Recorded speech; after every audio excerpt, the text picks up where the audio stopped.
Hidayah. Wassalamualaikum warahmatullahi wabarakatuh. Waalaikumsalam. Dari pihak terkait ada yang ditanyakan? Ada yang mulia, tapi sebelum kami bertanya, kami juga minta penegasan dulu. Tadi Saudara Bambang Wijayanto menyatakan tidak setuju untuk menanyakan ini. Saya mau tanya, apakah itu artinya bahwa pemohon juga semuanya tidak akan bertanya kepada ahli ini? Karena mereka ini kan bertindak kan sebagai pemohon. Atau hanya Bambang pribadi saja yang tidak mau bertanya? Iya. Bagaimana? Pas nanti giliran kami akan kami jawab. Akan menggunakan hak untuk bertanya. Ini pertanyaan hakim, dijawab dulu. Oh, pertanyaan hakim. Kalau pertanyaan hakim saya jawab tidak akan menggunakan. Baik. Baik.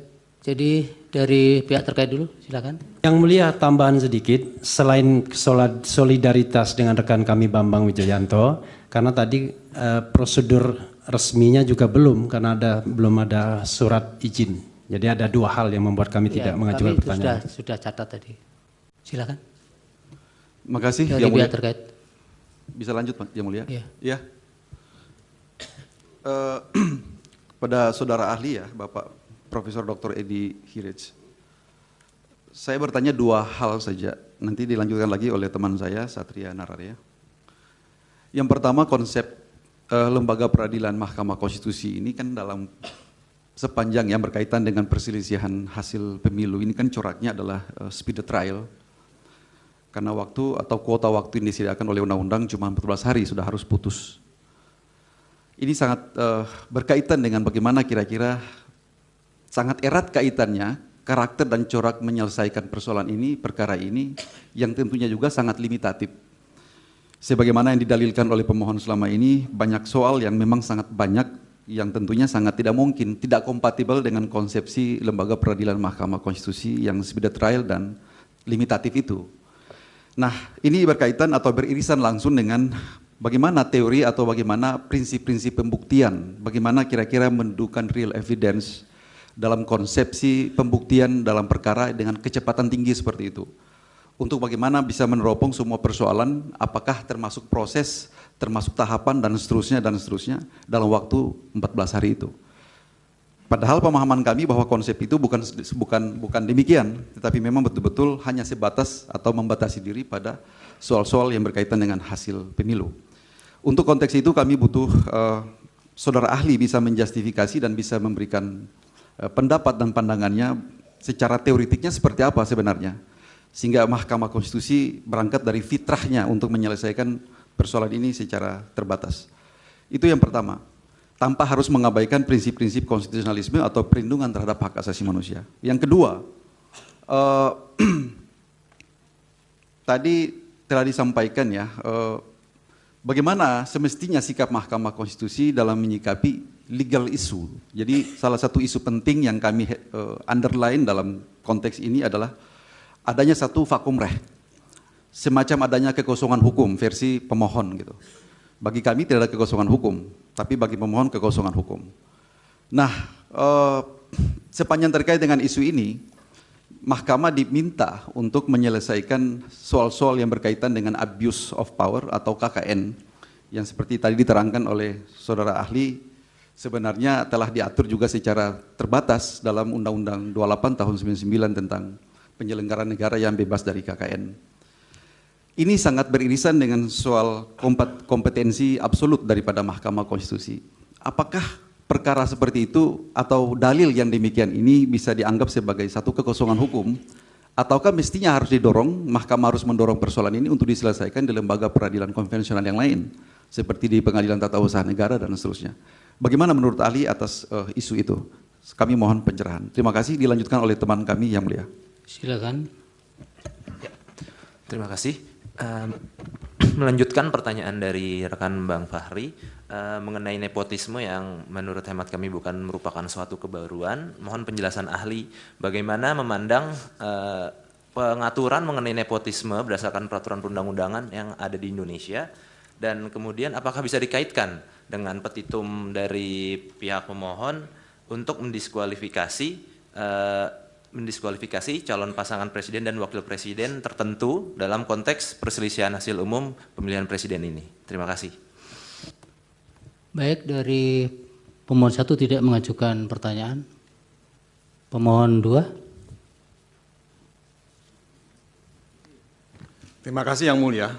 Kami akan menggunakan kesempatan kami untuk mengajukan pertanyaan karena cukup banyak apa yang kami tulis dalam permohonan PHPU kami disebutkan oleh ahli. Silakan. Yang pertama, memang kita berbeda paradigma. Desain konstitusional penyelesaian sengketa Pilpres ini memang menjadi isu yang sangat krusial di tahun 2024 ini. Karena kami melihat sengketa Pilpres yang ditangani oleh MK sejak tahun 2004 itu tidak berada dalam satu perspektif yang statis. Kalau banyak sekali yang mengatakan MK itu mahkamah kalkulator, kita sudah mulai melihat tanda-tanda zaman bahwa MK juga mulai mempertimbangkan hal-hal yang sifatnya tidak sebagai mahkamah kalkulator. Nah, perbedaan paradigma ini saya kira sangat jelas ya. Karena kami tidak semata-mata bicara mengenai konstitusi, tapi kami bicara mengenai konstitusionalisme. Semoga ahli juga bisa memahami perbedaan konstitusi dengan konstitusionalisme. Karena yang kita persoalkan adalah values atau nilai ya, konstitusi itu sendiri, bukan tafsir sempit dari konstitusi gitu. Nah, pengalaman kami dan pembacaan kami terhadap semua MK di seluruh dunia, yang mereka tegakkan itu adalah konstitusionalisme, tidak semata-mata konstitusi. Nah, dalam konteks ini, kami melihat perbedaan paradigma ini sangat jelas ketika ahli mengimpose, memaksakan beban pembuktian dalam konteks hukum pidana ke dalam penyelesaian sengketa Pilpres yang menurut kami tidak sepenuhnya tepat. Tidak mungkin dalam sengketa Pilpres, juga misalnya dalam sengketa hak asasi manusia, pembuktian sistem hukum pidana yang berdasarkan kepada apa yang disebut beyond any reasonable doubt, ini diterapkan dalam persoalan sengketa Pilpres. Makanya dalam permohonan PHPU kami bicara mengenai balance of probability. Beban pembuktian itu tidak semata-mata kepada yang mendalilkan, tapi juga kepada pihak termohon misalnya. Nah, disinilah kami harus mengatakan bahwa MK itu tidak hidup, tidak eksis dalam isolasi. Dia tidak hidup dalam vacuum politik, social vacuum, political vacuum. Dan dia juga bagian dari dinamika global perkembangan hukum tata negara. Austria kami sebut memang, Kenya kami sebut, Malawi kita sebut.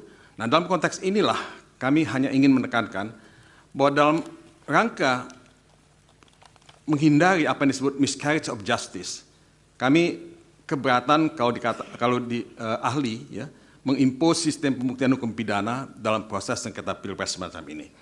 Kami kira perbedaan paradigma ini tidak akan mungkin direkonsile Yang Mulia. Jadi saya hanya ingin mengatakan semoga ahli itu juga mengapresiasi perbedaan approach, perbedaan values, perbedaan paradigma yang kita lakukan ini.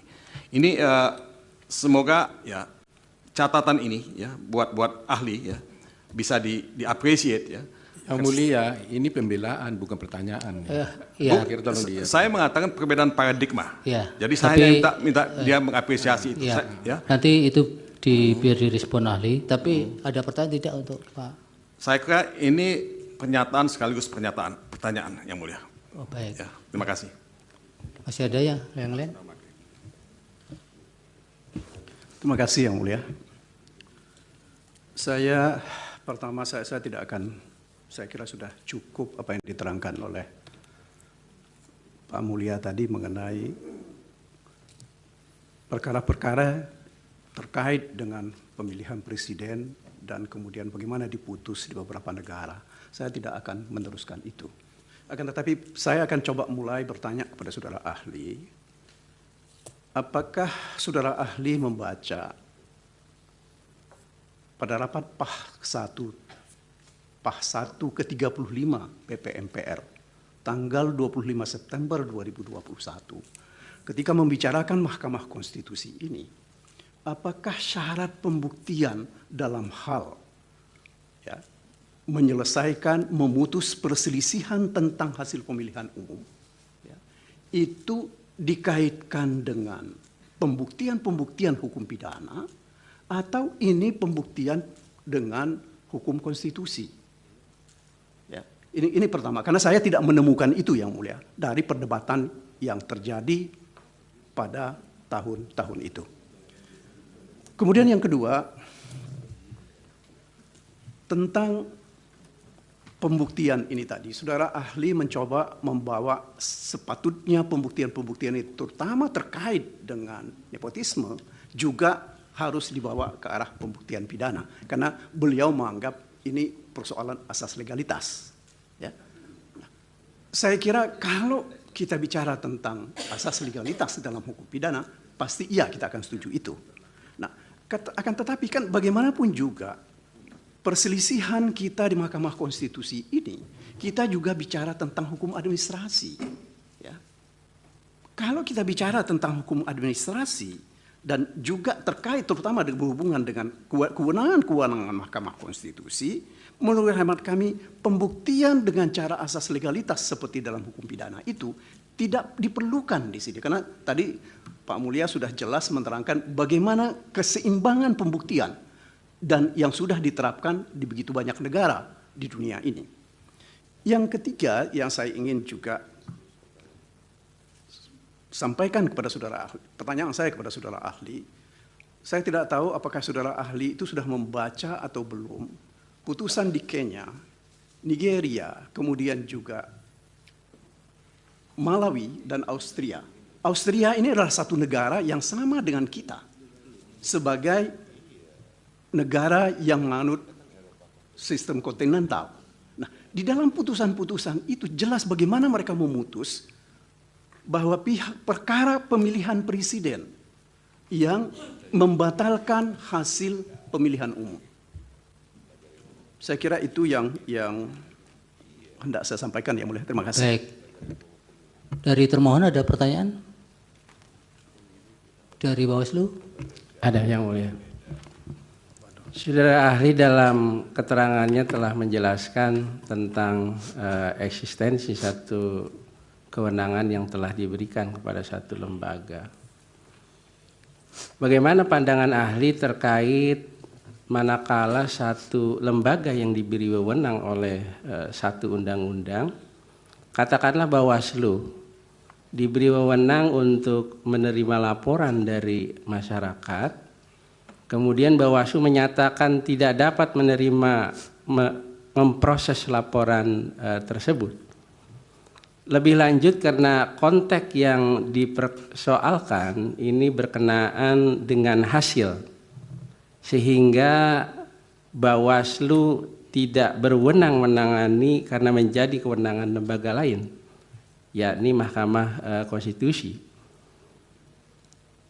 Padahal undang-undang memberi kewenangan penuh kepada Bawaslu untuk memprosesnya sepanjang tahapan pemilu masih berjalan. Pertanyaannya, apakah ini dapat dikatakan bahwa Bawaslu membatasi wewenangnya sendiri?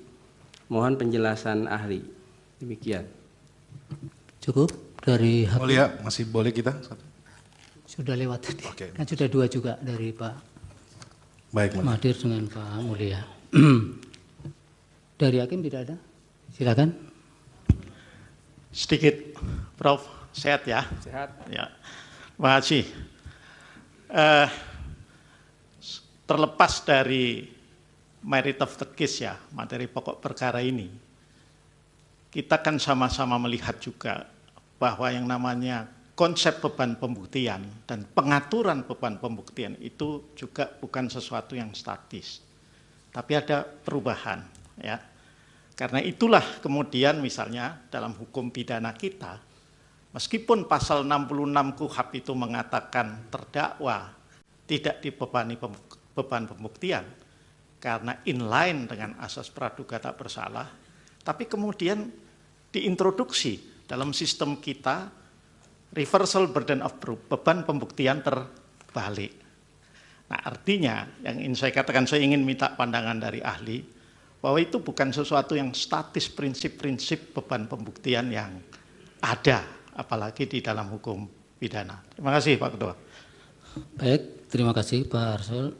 Ya, saya tambah sedikit Pak Prof. Edi. Kalau dalam kasus-kasus seperti perkara PHPU, termasuk yang hari ini sedang disidangkan, sebenarnya kalau Prof bisa identifikasi penekanannya sebenarnya pada pembuktian kebenaran formil atau material sebenarnya. Nanti tentunya kan bisa dikaitkan dengan bagaimana passing grade atau tata urutan alat bukti itu di pasal 38 Undang-Undang MK itu, peraturan Mahkamah Konstitusi itu. Kemudian yang berkaitan dengan paradigma tadi yang agak tajam perbedaannya tadi, apakah kemudian Mahkamah Konstitusi sebagai pelaku kekuasaan kehakiman dalam pengejawantahan hak konstitusional sebagaimana diamanatkan pasal 24C itu, apakah kemudian tidak ada nuansa-nuansa bahwa sebenarnya di situ ada perusahaan-perusahaan hak konstitusional warga negara yang kemudian tidak serta-merta bisa diterjemahkan bahwa itu sebagaimana paradigma yang ada di perkara-perkara pidana, perdata dan lain sebagainya. Jadi ada nuansa-nuansa khusus yang ada di peradilan Mahkamah Konstitusi meskipun sedangkan menjalankan fungsi mengadili perkara-perkara kasus konkret berkaitan dengan PHPU hari ini. Mungkin itu bisa dijelaskan sekalian. Ada tambahan dari Prof. Arif sedikit juga. Iya. Senang saya ketemu kalau anak muda pintar begini. Ya Prof. Edi. Ya, terima kasih Pak Ketua. Melanjutkan, tadinya saya nggak mau berkomentar, tapi melanjutkan apa yang sudah disampaikan oleh Pak Ketua ini. Begini, Prof. Edi, di dalam pasal 24 itu kan memisahkan. Ada dua lembaga kekuasaan kehakiman. Satu Mahkamah Agung dan lembaga-lembaga peradilan di bawahnya, dan yang kedua di pasal 24C-nya Mahkamah Konstitusi. Bisa nggak kita tafsirkan bahwa model badan peradilannya beda? Kalau yang Mahkamah Agung sampai di bawahnya adalah mengadili perkara-perkara yang konkret, meskipun Mahkamah Agung juga mempunyai kewenangan judicial review produk peraturan perundangan di bawah Mahkamah Agung. Tapi sama pengalaman saya, tadi menyinggung apa yang sudah disampaikan oleh Pak Todung Mulya Lubis. Saya kebetulan bergaul dengan para ketua Mahkamah Konstitusi sedunia, se-Asia, karena saya pernah ketua Mahkamah Konstitusi Asia. Yang terakhir saya ke Venice, kemarin ditugasi Pak Ketua, untuk rapat biro Mahkamah Konstitusi Dunia. Saya bergaul di forum itu, memang Mahkamah Konstitusi punya ciri khusus yang berbeda dengan Badan Peradilan Mahkamah Agung. Meskipun di beberapa negara, kewenangannya jadikan satu antara Supreme Court dan Constitutional Court. Nah, dalam hal ini ada kekhususannya. Mahkamah Konstitusi itu kan lembaga the guardian of the Constitution, sekaligus the guardian, kalau saya mengatakan sekaligus the guardian of state ideology. Kemudian the rule interpreters of the Constitution. Nah, dalam hal ini konstitusi itu kan mengatur hal-hal yang sangat terbatas, rigid, tidak sebagaimana undang-undang yang panjang lebar itu. Nah, untuk menghidupkan mahkamah, untuk menghidupkan konstitusi, karena konstitusi yang tidak mudah berubah itu, Mahkamah Konstitusi diberi tugas untuk menafsirkan sesuai dengan perkembangan zaman. Kita kenal ada teori the living constitution. Nah, dalam kaitan ini, apakah betul kewenangannya strict? Apakah tidak bisa dihidupkan dari masa ke masa? Di Mahkamah Konstitusi, pada waktu kepemimpinan Pak Jimli Asidiki, kemudian agak juga bergeser ke pimpinan Pak Mahfud, juga bergeser ke kepemimpinan pada waktu Pak Akil, dan selanjutnya saya, yang sekarang terakhir kepemimpinan Pak Suhartoyo. Kan memungkinkan dalam upaya sebagai the living constitution, itu menafsirkan konstitusi, pasal 24-nya kita bisa tafsirkan dalam istilah Haryo Mataraman, ya, menafsirkan mulur mungket kan boleh. Karena kita mempunyai kewenangan untuk menafsirkan konstitusi. Sehingga kalau pendapat Pak Edi Haritz yang kedua ini, atau apa yang disampaikan dalam kedua, interpretasi gramatikal ini, gimana kalau apa yang saya sampaikan tadi? Terima kasih. Silakan Prof, dijawab singkat-singkat. Ya, terima kasih Majelis yang mulia, terima kasih dan penghargaan juga kepada kuasa hukum paslon 03 yang mengajukan pertanyaan, dan demikian juga dari Prof. Arief dan Pak Asrul serta Pak Suhartoyo. Terkait apa yang disampaikan oleh pihak terkait, saya kira justru ketika perselisihan hasil pemilihan umum ini betul-betul dirancang speedy trial, peradilan yang begitu singkat, hanya 14 hari kerja, karena memang merujuk hanya pada perhitungan hasil suara, tidak yang lain. Sebab kalau kita harus memasukkan segala sesuatunya bisa juga diadili oleh Mahkamah Konstitusi, maka saya kira waktu 14 hari itu sangat tidak fair untuk membuktikan berbagai dalil. Jadi itu sudah merupakan satu kesatuan. Yang berikut terkait nepotisme di dalam konteks Undang-Undang Nomor 28 Tahun 1999, sebetulnya saya bingung juga membaca undang-undang ini. Mengapa saya bingung? Saya sendiri bertanya, nepotisme ini perbuatan pidana apa perbuatan perdata? Karena di dalam Undang-Undang KKN, coba kita semua perhatikan dengan seksama, pasal 20 ayat 2 dan pasal 22 Undang-Undang KKN itu berbeda. Pasal 20 ayat 2 mengatakan bahwa penyelenggara negara yang melanggar ketentuan pasal 5 angkat 4, pasal 5 angka 4 itu apa? Korupsi, kolusi, nepotisme. Dijatuhkan sanksi pidana atau sanksi perdata. Jadi korupsi, kolusi, nepotisme ini apa? Pidana apa perdata? Tetapi tiba-tiba di dalam pasal 22 dikatakan penyelenggara yang melakukan nepotisme diancam pidana minimum 2 tahun, maksimum 12 tahun. Jadi saya yakin kalau undang-undang ini diuji mesti dibatalkan. Karena tidak memenuhi prinsip lex serta di dalam hukum pidana. Oleh karena itu, ketika didalilkan oleh kuasa hukum paslon 03 harus melakukan resfinding terhadap nepotisme sebagai bagian dari TSM, maka harus dibalik bertanya, nepotisme ini barang apa? Apakah dia sebagai onreh mati khadat, perbuatan melawan hukum dalam konteks hukum perdata? Ataukah nepotisme dianggap sebagai suatu maladministrasi sebagai pelanggaran hukum pidana, pelanggaran hukum administrasi, ataukah sebagai suatu kejahatan dalam konteks hukum pidana? Tapi kalau kita perhatikan dalil dari kuasa hukum paslon 03, ini mengatakan nepotisme ini adalah kejahatan sebagai bagian dari TSM. Kalau kejahatan kita tidak berbicara soal hukum pidana, lalu hukum apa? Seharusnya ketika yang mulia kuasa hukum paslon 03 membaca keterangan saya dengan seksama, saya tidak menyamakan pembuktian di Mahkamah Konstitusi ini dengan negatif Welles teori yang ada dalam pidana. Saya juga tidak menyamakan pembuktian di dalam Mahkamah Konstitusi ini sama dengan positif betelek di dalam kasus perdata. Tetapi kalau diperhatikan di halaman 2, di situ saya mengatakan bahwa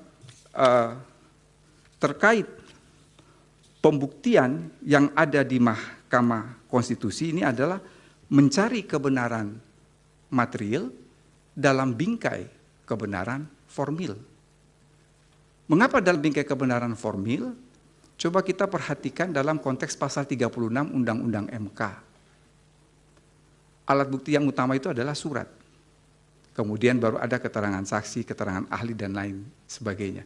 Meskipun di dalam situ dimasukkan petunjuk.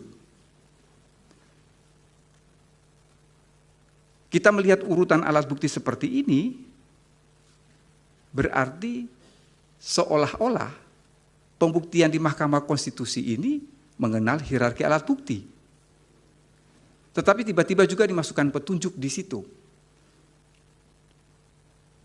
Memang ketika petunjuk masuk dalam KUHP itu menjadi suatu perdebatan. Karena sebetulnya itu diambil dari pasal 339 strafvordering di negeri Belanda. Bukan istilah petunjuk, tapi pengetahuan hakim. Sehingga saya memandang bahwa pembuktian yang dilakukan di Mahkamah Konstitusi ini tidak ansih pidana, tidak ansih perdata. Bolehlah dikatakan dia suatu kuasi perdata atau kuasi pidana. Sehingga itu nanti yang kemudian akan ditentukan oleh hakim. Yang berikut, sebetulnya terus terang Pak Todung Mulia dan Pak Magdir, ada satu benang merah yang saya senang membaca betul dalil-dalil dari Paslon 03. Sebetulnya kan singkat kata ini mau menyatakan yang dicari di sini adalah keadilan substansial, bukan keadilan prosedural. Karena itu banyak dalil yang dikemukakan. Tetapi saya sendiri berpendapat bahwa ketika kita berbicara mengenai keadilan substansial, tidak bisa begitu saja menabrak keadilan prosedural.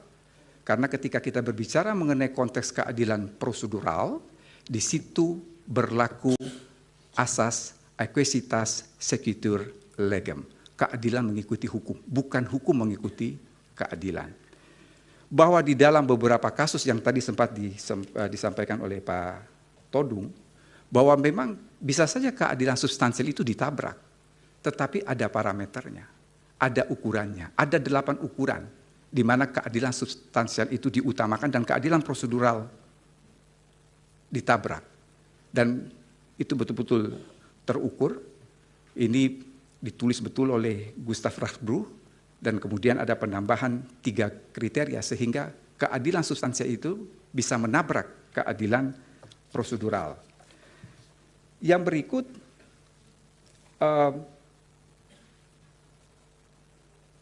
dari Pak Asrul yang mulia, bahwa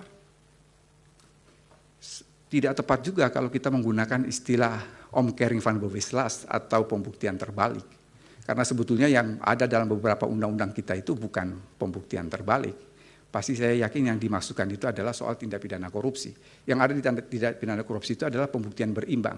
Karena ada yang menjadi hak penuntut umum, ada yang menjadi kewajiban penuntut umum, ada yang menjadi hak terdakwa, dan ada yang menjadi kewajiban terdakwa. Jadi dia sebetulnya lebih pada pembuktian berimbang. Bukan omkering van Boweslas yang pembuktian itu sepenuhnya diserahkan kepada terdakwa. Yang berikut adalah terkait ini yang izin Pak Ketua, yang ingin saya katakan adalah bahwa konsep tentang atau doktrin tentang beban pembuktian itu faktualnya juga bergeser, gitu loh. Betul. Tidak seperti pada prinsip awalnya, itu saja. Makasih. Bahwa prinsip pembuktian itu bergeser boleh-boleh saja, tetapi tolong semua dinyatakan di dalam undang-undang. Karena pembuktian itu hal yang paling prinsip dalam pengadilan. Oleh karena itu ketika berbicara mengenai pembuktian, di situ berlaku 3 asas yang tidak boleh dilanggar, yaitu lex praevia, lex serta, lex scripta, dan lex stricta. Jadi dia betul-betul harus jelas, tegas, dan tidak boleh diinterpretasikan lain daripada apa yang tertulis, karena ini menyangkut nasib orang. Saya kira Pak Todung tahu persis ketika kita berbicara soal hukum acara, karena Pak Todung, Pak Magdir ini kan pengacara-pengacara top yang selalu mengutamakan hak asasi manusia. Sehingga tidak bisa dinegasikan begitu saja dengan dasar bahwa keadilan substansi. Karena hukum pembuktian dimanapun saya selalu mengajarkan kepada mahasiswa saya, yang namanya hukum pembuktian itu adalah hukum yang memuakkan. Karena terkadang kebenaran formil akan mengesampingkan kebenaran material. Tapi itulah hukum pembuktian. Yang berikut dari Prof. Arief, saya kira Prof, pasal 24C ini kemudian diterjemahkan langsung dalam pasal 74 dan pasal 75 Undang-Undang MK, khusus terkait PHPU. Sehingga kalau saya boleh merekomendasi soal kewenangan MK ini, mumpung Undang-Undang MK ini sedang dipending, Ya ini dirubah supaya tidak tiap 5 tahun kita akan berdebat hal yang sama. Jangan yang diutak-atik itu hanya batas usia saja. 2 kali undang-undang MK dirubah itu yang diutak-atik batas usia, yang tidak substansi. Tapi hal-hal seperti yang ini saya pikir harus bila perlu dirubah, karena paslon 01, paslon 03, paslon 02, semua ini kan partai politik yang ada di belakangnya, yang menguasai DPR, ini dirubah. Bisa saja bahwa Mahkamah Konstitusi ini lalu kemudian menjadi seperti pengadilan banding untuk sifat pelanggaran yang mungkin tidak bisa diselesaikan oleh Bawaslu maupun KPU. Jadi sekaligus menjawab pertanyaan dari Bawaslu, ketika itu sudah diperiksa dan dikatakan bahwa tidak bisa menerima laporan karena ada hal-hal yang bersifat prosedural dan lain sebagainya, saya kira dia telah melaksanakan kewenangannya. Lain halnya kalau ada laporan lalu itu kemudian tidak ditindaklanjuti. Itu lain persoalan. Saya kira itu saja yang ingin saya sampaikan, Majelis yang mulia. Sekian dan terima kasih. Baik, terima kasih Prof. Edi. Semoga keterangannya bisa menjadi pertimbangan dalam pengambilan putusan. Berikutnya